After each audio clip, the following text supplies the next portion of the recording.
Pagi-pagi sekali Anika sudah berada di dapur. Dia ingin membuat sarapan untuk suaminya dan juga orang tuanya. "Non Anika mau apa?" tanya Bibi. "Anika mau masak, Bi," jawab Anika. "Tidak usah Non, biar Bibi aja," larang Bibi. "Tapi Anika ingin, Bi. Bibi bisa bantu Anika," maksa Anika. "Tapi Nona, nanti kalau ketahuan sama tuan besar bagaimana?" ucap Bibi karena takut. Bibi pun pasrah, dia takut kalau tuan besarnya melihat putrinya memasak. Soalnya, selama tinggal di mansion dia sekarang, Eros melarang putrinya memasak sendiri di dapur. Tapi, tanpa sepengetahuan dedinya, diam-diam Anika tuh suka masak untuk suaminya. Inilah alasan Anika ingin bekerja, karena dia terkadang merasa bosan, tidak ada kegiatan apa-apa. Apalagi Ares sering dimonopoli sama maminya kalau maminya tuh ada di rumah. "Sayang, jam tangan aku mana?" teriak Nevan dari lantai atas. Anika pun menghentikan masaknya dan menghampiri suaminya. "Tadi sudah aku taruh di atas nakas, Hani," sahut Anika. "Tidak ada," ucap Nevan. "Ada, tadi aku taruh di sebelah ponsel kamu," kekeh Anika.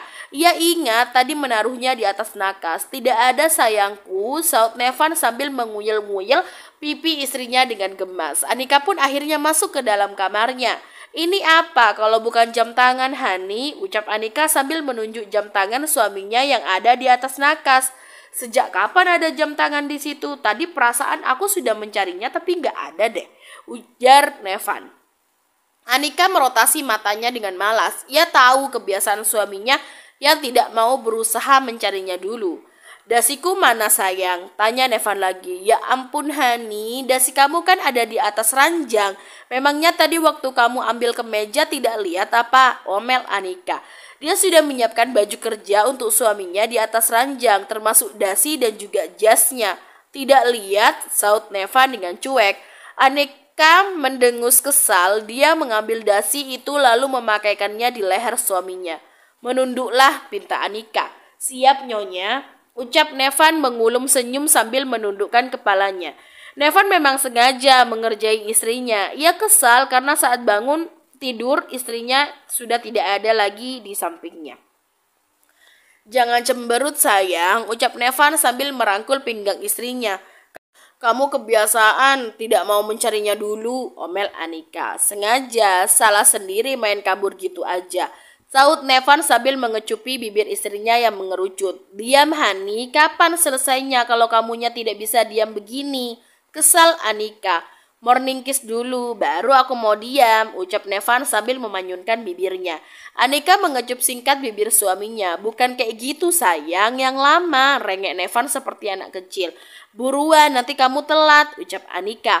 "Aku bosnya sayang, jadi tidak masalah kalau aku telat," sahut Nevan dengan sombong. Anika menghela nafas pelan.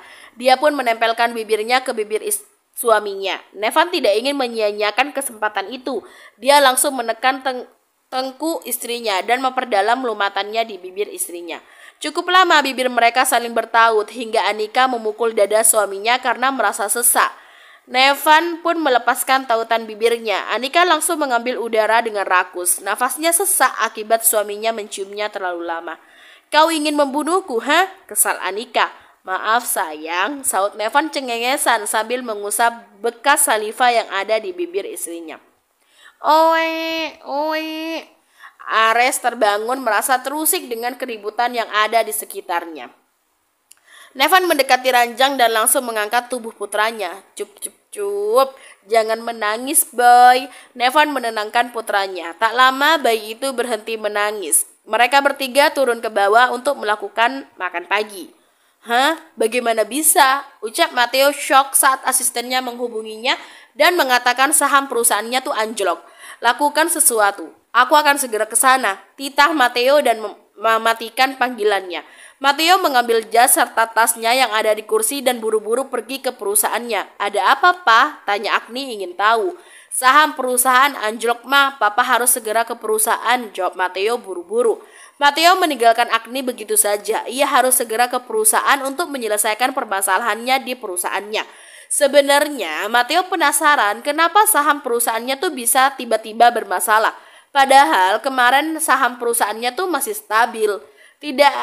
Tiba di perusahaannya, Matteo langsung lari masuk ke perusahaannya menuju ke ruangannya. Ia meninggalkan mobilnya begitu saja. Bagaimana? Kenapa bisa terjadi seperti ini? Tanya Matteo ketika sudah berada di ruangannya. Saya tidak tahu kenapa bisa tiba-tiba seperti ini, Tuan. Kita harus segera mencari solusinya atau perusahaan ini akan hancur, Tuan, ucap asisten Matteo.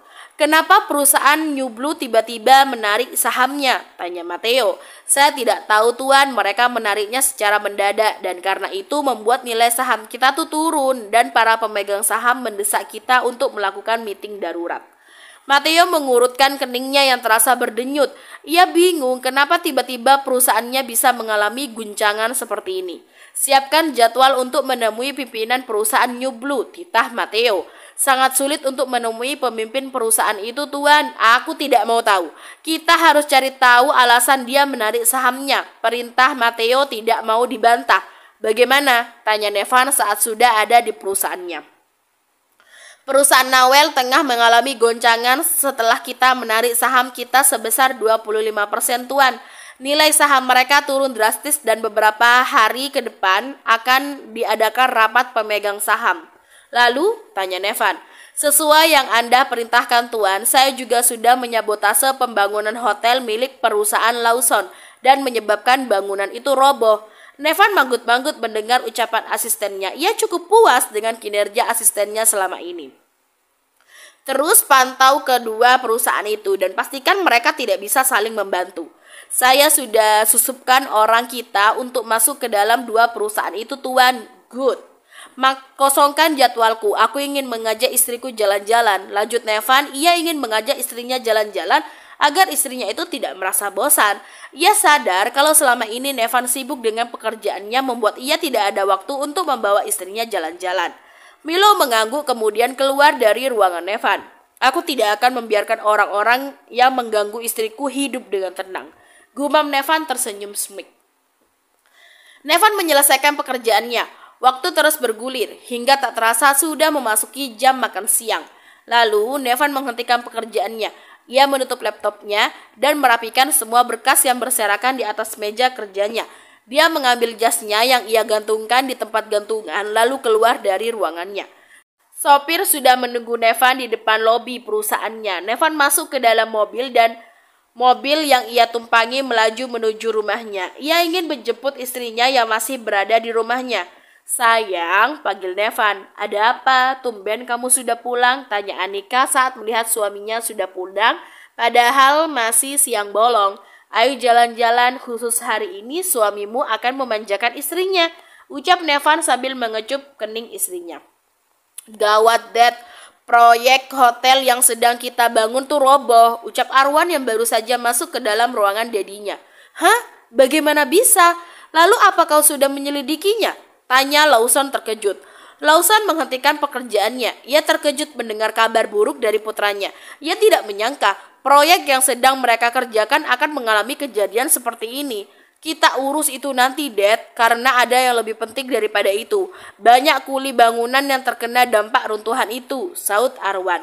Lawson mengusap wajahnya dengan kasar. Sudah dapat dipastikan perusahaannya akan mengalami kerugian yang cukup besar dari insiden ini. Belum lagi dia harus memberikan pengobatan serta tunjangan untuk keluarga yang telah menjadi korban. Kita harus ke lokasi sekarang juga, Dad, karena pihak kepolisian butuh keterangan dari kita sebagai pemilik proyek, ucap Arwan. Lawson hanya mengangguk dan beranjak dari tempat duduknya.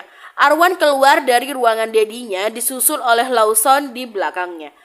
Arwan menyetir mobilnya dengan kecepatan penuh. Ia ingin segera sampai di lokasi kejadian. Tiba di lokasi, bangunan hotel yang roboh itu sudah dipasang garis polisi. Ada beberapa polisi yang sedang melakukan olah TKP. Anda Tuan Lawson, tanya polisi saat melihat Lawson dan Arwan yang menghampirinya. Tolong Anda ikut kami ke kantor polisi. Kami butuh keterangan Anda sebagai pemilik proyek ini, ucap polisi. Untuk saat ini, polisi hanya butuh keterangan dari Lawson. Tak hanya Lawson, polisi juga akan melakukan pemeriksaan terhadap saksi yang lainnya.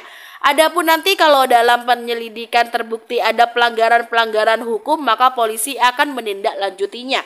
Sementara Matteo dan Lawson sedang pusing dengan masalah yang menimpa perusahaannya, berbeda nih dengan Nevan yang sedang jalan-jalan menyenangkan istrinya di pusat perbelanjaan. Nevan mengajak istrinya ke mall dan mengunjungi ke salah satu toko perhiasan.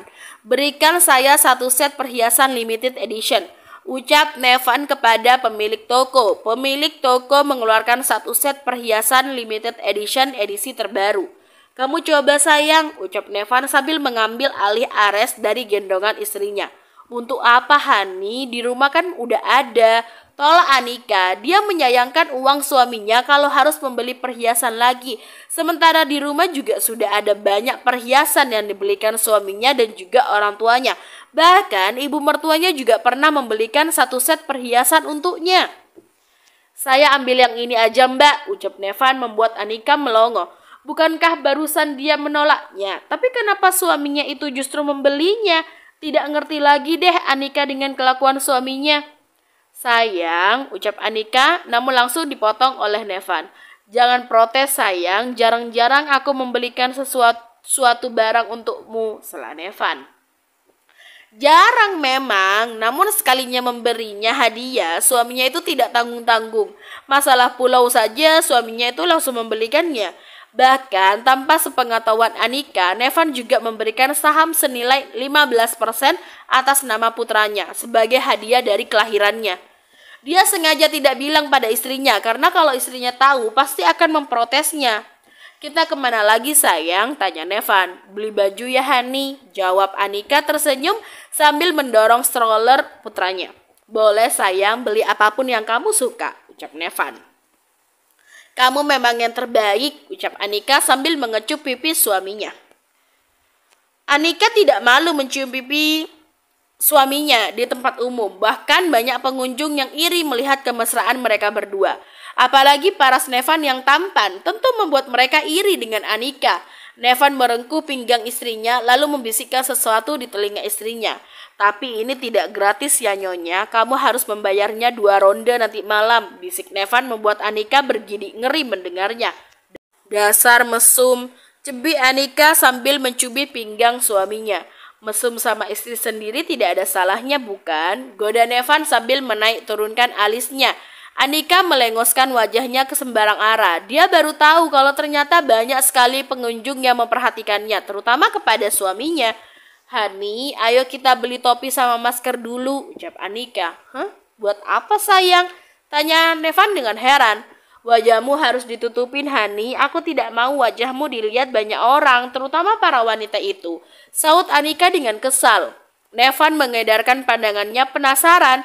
Dia terkekeh ternyata istrinya sedang cemburu karena banyak kaum hawa yang melihat ke arahnya. "Kau cemburu Nyonya?" tanya Nevan sambil merangkul bahu istrinya. "Tidak, aku hanya tidak suka, berbagi saja." Kila Anika semakin membuat Nevan gemas. Andai saja saat ini mereka ada di kamar, tentu Nevan akan langsung menerkam istrinya itu. "Kau terlalu gengsi untuk mengakuinya Nyonya," goda Nevan sambil menoel dagu istrinya. "Terserah, yang penting aku tidak suka wajahmu jadi pusat perhatian banyak wanita. Besok kalau mau keluar harus pakai topeng sekalian," saut Anika dengan posesif. Nevan tertawa kecil, istrinya lucu kalau sedang cemburu. Mereka sampai di tempat yang menjual topi. "Pakai Hani," ucap Anika sambil memakaikan topinya di kepala suaminya. Dia juga mengambil masker dan memberikannya kepada suaminya. Nevan menghela nafas lalu memakai masker itu dengan pasrah. "Kalau begini kan tidak ada yang bisa melihat wajahmu," ucap Anika tersenyum saat melihat wajah suaminya yang hanya terlihat matanya saja. "Asal kamu senang Nyonya," saut Nevan sambil menarik pipi istrinya dengan gemas. "Sudah ayo," katanya mau beli baju, ajak Nevan setelah membayar topi tersebut. Anika mengangguk, lantas mereka pergi menuju ke sebuah toko pakaian branded. "Pilihlah, aku akan menunggu di sini sama Ares," ucap Nevan. "Baiklah, aku tidak akan lama," ucap Anika. Nevan tersenyum sambil mengusap kepala istrinya dengan sayang. Lalu Anika meninggalkan Nevan bersama putranya. Ia memilih baju yang sesuai untuknya. "Mamimu kalau sedang cemburu sangat menggemaskan boy," ucap Nevan saat melihat istrinya menjauh. "Nanti kalau sudah besar kamu tidak boleh melawan mami. Kamu harus menyayanginya, oke? Ucap Nevan sambil memangku putranya yang menghadap ke arahnya. Ares tersenyum seolah merespon ucapan Nevan. Bagus kalau kamu mengerti. Kalau kamu menyakiti Mami, nanti Daddy akan menghukummu. Ucap Nevan memberikan sedikit ancaman kepada putranya. Selang beberapa lama istrinya menghampirinya sambil menenteng beberapa paper bag di tangannya. Anika juga membeli beberapa baju dan dasi untuk suaminya. Sudah, tanya Nevan dengan lembut. Sudah Hani, jawab Anika bergelanjut manja di tangan suaminya. Mau kemana lagi Hani? Tanya Anika. Terserah kamu sayang, hari ini aku milikmu, jawab Nevan dan mencium puncak kepala istrinya. Kita makan aja, aku udah lapar nih, ajak Anika. Mereka pun masuk ke salah satu restoran yang ada di mall tersebut. Hani, bukankah itu Akira? Tunjuk Anika. Biarin aja deh sayang, ucap Nevan yang malas berurusan dengan wanita rubah itu. Nevan mengajak istrinya untuk duduk. Bersambung.